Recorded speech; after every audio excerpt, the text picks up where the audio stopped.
बरोबर आहे. 90 फीटचं गावदेवी मंदिर आहे. त्या ठिकाणी गावदेवीच्या मंदिरातून देवीच्या पादुका साधारण 1 किलो चांदीच्या पादुका त्या ठिकाणी चोरीला गेल्या होत्या.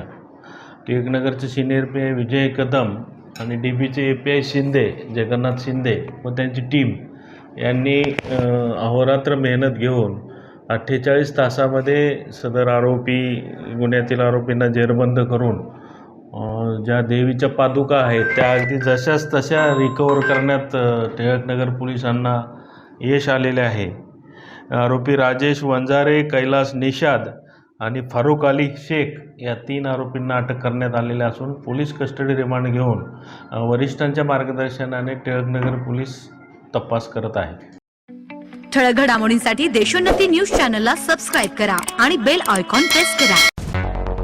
मुंबई, पुणे, नागपूर, मराठवाडा असो का विदर्भ, राजकीय, सामाजिक, शैक्षणिक क्षेत्र असो का क्रीडा, सर्वच घडामोडीचे विश्लेषण पाहायला विसरू नका. फक्त देशोन्नती न्यूजवर.